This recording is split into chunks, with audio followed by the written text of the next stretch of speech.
Quanto um instrutor deve cobrar de uma escola, de um estabelecimento de ensino de recreação infantil por uma capacitação em conformidade com a Lei Lucas. Então eu vou explicar neste vídeo como nós no IBRAP fazemos essa precificação, esses treinamentos para poder servir de caminho, de exemplo ou de inspiração para que você possa então facilitar aí o seu processo de precificação e como oferecer o seu serviço para essas escolas, tá bom? Então antes de começar aqui o vídeo, eu peço para você se inscrever aqui no canal da Academia de Instrutores, né, deixar o seu joinha se você gostar desse conteúdo. Eu estava aqui no nosso grupo de Facebook de alunos do IBRAP, né, nós temos um grupo fechado aqui para os assinantes da Academia de Instrutores Profissionais e da Universidade do APH, e aqui surgiu uma dúvida de Miriam Constante, ela botou aqui uma foto, né, ela botou aqui algumas fotos dela realizando palestras, usando nossos slides, são as palestras que o aluno em formação dentro da Academia de Instrutores Profissionais precisa fazer com o nosso material, inclusive, como atividade prática, para poder se formar instrutor. Então aqui ela está com a turma numa escola, fazendo aqui essas palestras, e aí ela colocou a seguinte dúvida aqui. Primeira palestra presencial, gostaria de compartilhar com vocês. Essa escolinha teve um caso de engasgo no bebê de 5 meses que evoluiu a óbito alguns anos atrás. O que me surpreende é a falta de lei municipal. Estive numa reunião com a vereadora aqui da cidade, mas vejo que as escolas não estão muito preocupadas com a certificação. Algumas até questionam o valor do curso. Me sinto insegura em relação a essa precificação. Vocês também têm essa preocupação, colegas? Qual o valor médio que vocês estão cobrando pelo curso ou pensam em cobrar? Neste caso, veja que a escola foi condenada a pagar indenização vitalícia para a família. Aí não querem investir no treinamento do professor porque não tem fiscalização. Não está muito fácil, mas seguimos confiante entregando valores. Muito interessante esse comentário. Obrigado, Miriam, por compartilhar isso aqui. Vai gerar um conteúdo extremamente valioso aqui para quem é instrutor, quem está entrando nessa área. Primeiro que não precisa ter uma legislação municipal estadual para que a lei federal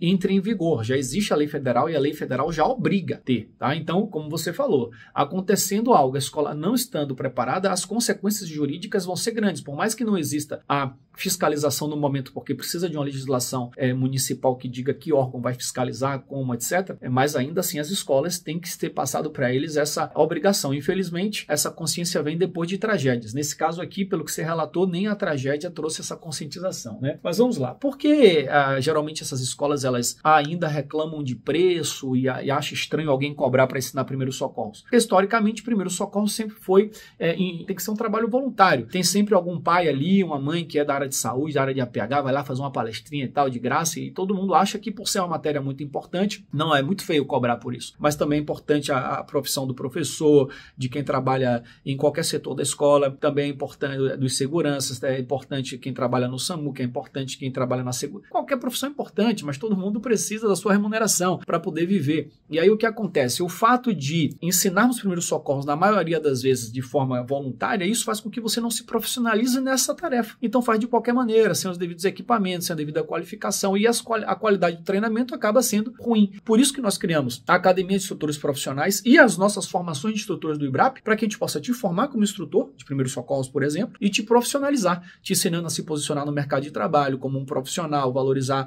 o seu trabalho e fazer com que a sua percepção de valor aconteça pelo mercado, saber precificar, cobrar, entregar um produto, tudo mais, tá? Caso você tenha interesse, inclusive, de conhecer mais sobre a Academia de Instrutores Profissionais, eu vou deixar aí o primeiro link na descrição para você ir lá conhecer e, quem sabe, se for o momento, vir fazer seu treinamento, sua formação conosco. Quanto é que nós cobramos para esse treinamento Lei Lucas? Vamos lá. Tem muitos estados, municípios que não têm legislação local. Então a gente se baseia único e exclusivamente na legislação federal, e as lacunas que a legislação federal tem, que deveria ser preenchido por uma legislação ali local, a gente preenche tecnicamente com aquilo que a gente considera ser o ideal. Por exemplo, quantidade de professores capacitados, conteúdo programado, conteúdo do kit, como integrar com a rede, etc. Tudo isso a gente faz do jeito que a gente publicou, inclusive como sugestão de legislação municipal ideal. Quanto é que a gente cobra? Uma instituição, em média, a gente cobra R$1.000, que é um valor assim extremamente baixo, tá? É uma coisa que não há ganho, lucro é uma coisa que faz girar o projeto, para a gente conseguir implementar essa cultura. Não adianta querer cobrar algo muito caro, porque você vai conseguir um cliente aqui, outro cliente ali, e não vai conseguir implementar a ideia de fato de ter essas capacitações sendo realizadas. Mas é necessário que você seja pelo menos remunerado pelo seu trabalho, que o instrutor seja pelo menos remunerado pelo seu trabalho. Como é que isso acontece? Basicamente, resumidamente, tá? A escola, que tem até 60 funcionários, ela precisa de uma turma presencial, porque a gente trabalha com um instrutor para 20 alunos nesse formato de workshop prático. Lembrando que a legislação ela pede um treinamento de conceitos básicos de primeiros socorros, conceitos fundamentais de primeiros socorros, né? Noções de primeiros socorros. Então não é um curso de primeiros socorros aprofundado que não daria. Teria que fazer um curso de 20 horas com um instrutor para cada 7 alunos, 8 alunos para fazer uma coisa de imersão. Mas o que a gente faz é um workshop teórico-prático com um instrutor para 20, para conseguir justamente enxugar o custo e entregar o que a lei exige, que são noções de primeiros socorros. Então, se a escola ela tem até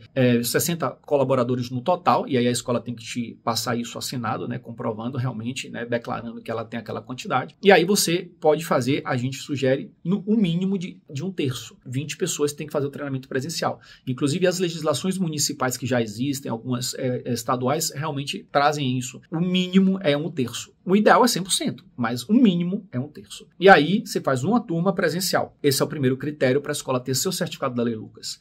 O segundo critério é ter um kit de primeiros socorros implementado. Então a gente passa uma lista e fala assim, olha, você tem que ter esses equipamentos. E terceiro é uma integração mínima com a rede, que a gente também tem um método dentro da nossa formação de instrutor de como fazer essa integração com a rede. A gente tem um documento que a gente cria uma integração mínima com a rede. E aqui no IBRAP a gente ainda fornece o curso online para todo mundo, para todos os colaboradores, porque aí 100% dos colaboradores têm acesso ao curso online. E no mínimo 30% faz o curso presencial. E aí, esse curso presencial ele tem 4 horas de duração, um workshop. O ideal seria ter 20 horas, ok, mas o mínimo necessário para ter uma capacitação mínima necessária seria um workshop de 4 horas para 30% dos colaboradores. Então, nessa circunstância da escola ter até 60 colaboradores, seria uma turma que a gente cobra R$1.000 em média para remunerar um instrutor. O instrutor ele tem uma remuneração de R$300 pela instrução, né, que dá mais ou menos aí uns 80, 90 reais por hora de aula ministrada, nas 4 horas do workshop. Então tem essa remuneração do instrutor. Tem a questão de quem faz a venda, tem uma comissão pela venda, né, por captar o cliente. Então, tem uma comissão que é distribuída. E aí tem a questão de equipamentos, imposto, a própria consultoria, né, os certificados, tudo isso. Então, esses R$1.000 dá para pagar isso tudo e ainda sobrar um pequeno valor para a taxa administrativa para fazer o negócio funcionar, né, para ter pessoas cuidando empresarialmente disso. Você pode trabalhar conosco no IBRAP. Se você é um instrutor que chega no nível 3, conclui o nível 3, você pode ser um desses instrutores que nós contratamos para você poder fazer esse treinamento na escola. E se você captar a escola, você recebe também a comissão pela captação da escola, né? 50% desse valor é distribuído entre a capacitação, o treinamento mais a comissão, tá? Então, R$200 pela captação, mais R$300 pela instrução. E dos R$500 restantes, em média ali, dependendo obviamente da empresa, tem uma alíquota de imposto que varia, equipamento, reposição, investimento. Então a gente é bem apertado, mas assim que a gente funciona. Se a escola tiver mais do que 60 colaboradores, aí ela pode ter de 60 a 120, vamos dizer assim. Se tiver 120, que é o número máximo, você teria que capacitar pelo menos 40 pessoas, 30%. Então você faria 2 turmas, aí seria R$2.000. E aí tem a dúvida, Léo, mas se a escola só tem 20 colaboradores e só quer capacitar para 30%, eu teria que capacitar ali, vamos dizer, 5 colaboradores, né? 7, 8 colaboradores. Você vai fazer uma turma, mas a carga horária que você vai desprender disso é a mesma, é o mesmo formato. Então, você vai cobrar o mesmo valor. Eventualmente, você pode adaptar essa cobrança, porque a escola é um pouquinho menor, porque vai ter uma objeção em relação ao número máximo. Você pode conseguir enxugar um pouco, fazendo seus cálculos ali para a conta fechar. Pode enxugar um pouco para R$800 a turma, R$700 a capacitação. Ou se tem, por exemplo, 2 turmas para fazer, em vez de ser R$2.000, fazer R$1.600, R$1.800. Isso depende de uma série de variáveis que você tem que levar em consideração, de deslocamento, de alimentação, de quantas pessoas vão estar envolvidas no processo. Mas, em média, o número que a gente chegou para poder pensar em uma escola de até 60 colaboradores é isso, R$1.000 para a capacitação presencial, mais a consultoria de implementação do kit de primeiros socorros, integração com a rede. A gente ainda fornece o curso online para todo mundo, com certificação individual para todos aqueles que fizerem o curso online. Se tiver tiver questão de alimentação, hospedagem, deslocamento, algo a mais, porque você vai fazer em outra cidade, aí você tem que cobrar por fora essas taxas extras para cobrir essas despesas, tá? Ou embutir no valor. Então, basicamente, é assim que a gente raciocina. Só para fechar esse vídeo, para você pensar em precificação, você tem que pensar o seguinte, ó, você tem que pensar em quanto você vai arrecadar desse valor, o valor bruto que você cobrou, né, que é a sua receita, quanto você ganha, quanto entra, na verdade, né? E aí você tem as despesas variáveis oriundas desse treinamento, que é depreciação de material, pagamento de hora de instrutoria, etc. Aí você subtrai isso que a gente chama de despesas variáveis dessa sua receita, e aí você vai ter o que a gente chama de margem de contribuição, que é o que sobra para você, né? Não é lucro ainda, se tratando de empresa, porque para ser lucro eu teria que abater um percentual das minhas despesas fixas, por exemplo, telefone, internet, funcionário, etc., para poder saber quanto foi a minha margem de lucro para aquele processo. Mas para microempreendedor individual, muitas vezes, a margem de contribuição é praticamente o lucro. Aí você tem que fazer esse cálculo para você saber quanto você pode cobrar. E obviamente, quando você é um instrutor, um empresário, você visa, em geral, você pode visar uma margem de lucro, uma margem de contribuição entre 20% e 30%, uma vez que pagou todas as contas, ainda sobrar 20% a 30% para você ter um capital para poder investir em mais equipamentos, para poder investir em mais conhecimento, para aumentar a sua estrutura. Mas é isso algo que tem que ser avaliado. Se você vai ter uma margem um pouco maior ali, ou se você vai enxugar a margem para poder conquistar o cliente, se você vai primeiro pensar em primeiro vamos entrar no mercado, ganhar notoriedade, vamos primeiro plantar para depois colher. Então aí depende. Mas basicamente no WIBRAP, neste momento da Lei Lucas de implementação, a gente está nessa fase de buscar plantar bastante para a gente disseminar essa conscientização